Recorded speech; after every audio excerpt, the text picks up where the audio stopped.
سیرت مصطفیٰ صلی اللہ علیہ وآلہ وسلم کی قسط نمبر 21 کا آج آغاز کیا جائے گا۔ موضوع چل رہا تھا ہجرت مدینہ۔ آپ صلی اللہ علیہ وآلہ وسلم حضرت ام معبد کے گھر قیام پذیر تھے۔ وہاں پر جو معجزات ہوئے وہ پہلی قسط نمبر 20 میں ذکر ہوئے۔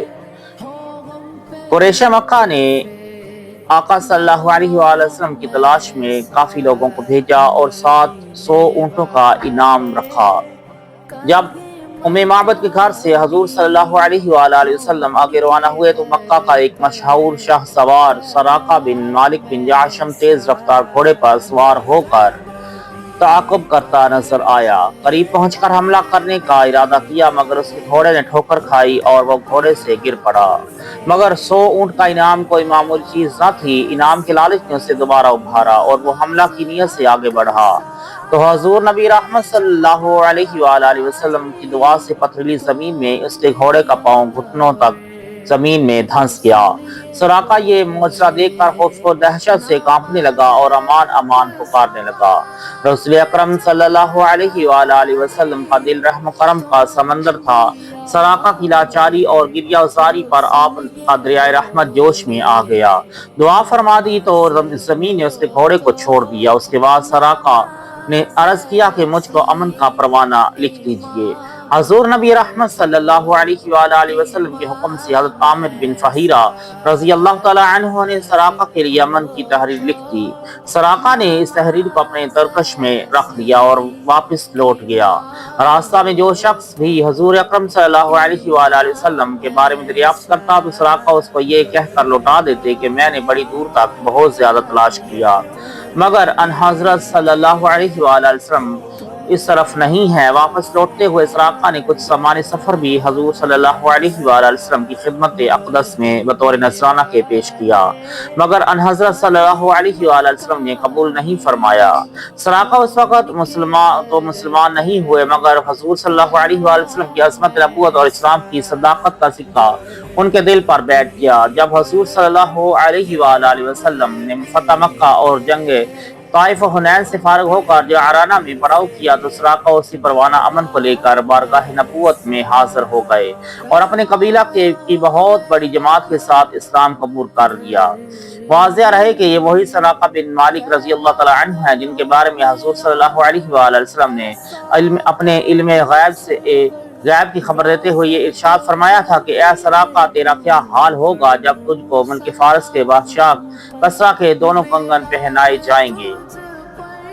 اس ارشاد کے برسوں بعد جب حضرت عمر فاروق رضی اللہ تعالی عنہ کے دور خلافت میں ایران فتح ہوا اور کسریٰ کے کنگن دربار خلافت میں لائے گئے تو امیر المؤمنین حضرت عمر فاروق اعظم رضی اللہ تعالی عنہ نے تاجدار دو عالم صلی اللہ علیہ وآلہ وسلم کے فرمان کی تصدیق و تحقیق کے لیے 2 کنگن حضرت سراقہ بن مالک رضی اللہ تعالی عنہ کو پہنا دیے اور فرمایا کہ اے سراقہ یہ کہو کہ اللہ تعالی ہی کے لیے حمد ہے جس نے ان کنگنوں کو بادشاہ فارس کسریٰ سے چھین کر سراقہ بدوی کو پہنا دیا۔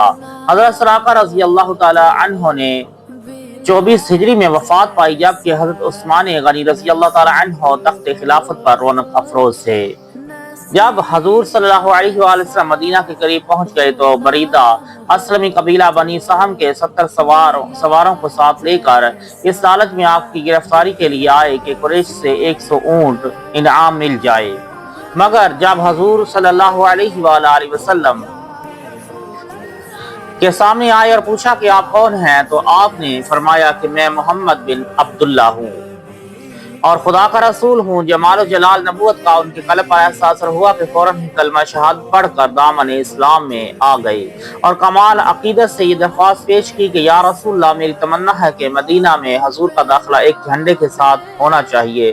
یہ کہا اور اپنا امامہ سر سے اتار کر اپنے نیزہ پر باندھ لیا اور حضور اقدس صلی اللہ علیہ وآلہ وسلم کہ علم بردار بن کر مدینہ تک آگے چلتے رہے۔ پھر دریافت کیا کہ یا رسول اللہ آپ مدینہ میں کہاں اتریں گے؟ تاجدار دو عالم صلی اللہ علیہ وآلہ وسلم نے ارشاد فرمایا کہ میری اونٹنی خدا کی طرف سے معمور ہے، یہ جہاں بیٹھ جائے گی وہی میری قیام گاہ ہے۔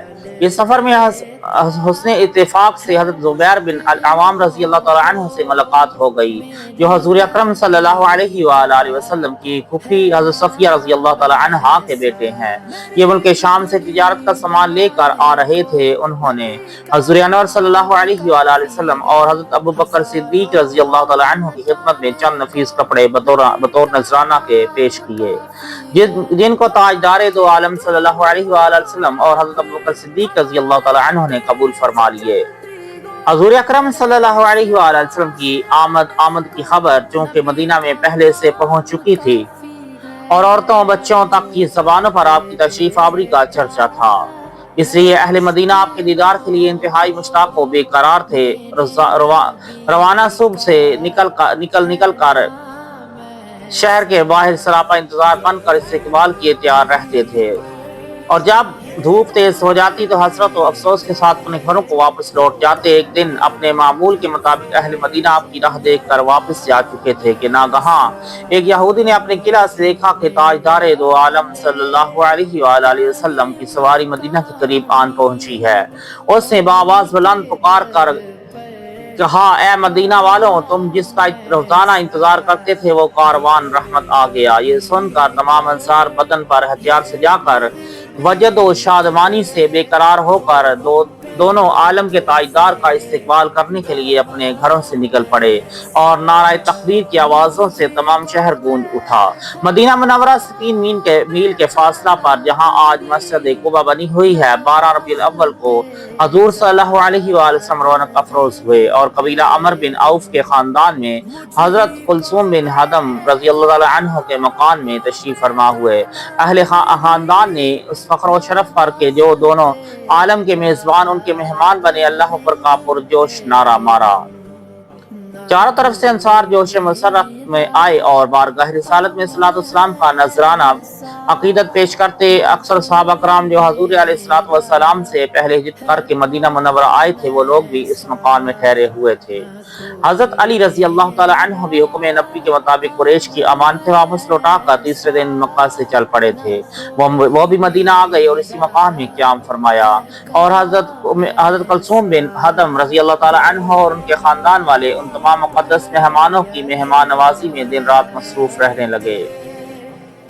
اللہ اکبر۔ عمر بن عوف کے خاندان میں حضرت سید الانبیاء و سید الاولیاء اور صالحین صحابہ کی نورانی اعتماد سے ایسا سما بن گیا ہوگا کہ غالباً چاند، سورج اور ستارے حیرت کے ساتھ اس مجمع کو دیکھ کر زبان حال سے کہتے ہوں گے کہ یہ فیصلہ مشکل ہے کہ آج انجمن آسمان زیادہ روشن ہے یا حضرت کلثوم بن ہدم کا مکان، اور شاہد خاندان عمر بن عوف کا بچہ جوش مسرت سے مسکرا کر زبان حال سے یہ نغمہ گاتا ہوگا۔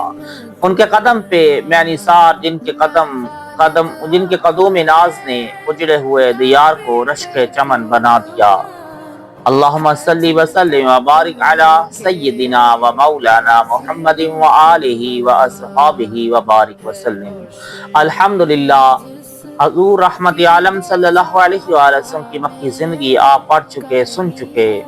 اب ہم آپ کی مدنی زندگی پر سنوار واقعات تحریر کریں گے، جو تحریر ہو چکے ہیں وہ آپ تک پہنچانے کی کوشش کریں گے انشاءاللہ۔ آپ بھی لازمی ہماری پوسٹ کو سنیں اور اس کو آگے بھی شیئر کریں، دوستوں کو ہماری پوسٹ شیئر کریں، لائک کریں، کمنٹ کریں، ریپوسٹ کریں، تاکہ زیادہ سے زیادہ آپ صلی اللہ علیہ وسلم کی سیرت لوگوں تک پہنچ سکے، اور ہمارے آئی ڈی کو فالو لازمی کریں۔ شکریہ، جزاک اللہ۔ اللہ تعالیٰ آپ سب کو خوش رکھے، اپنے حفظ و امان میں رکھے، آمین۔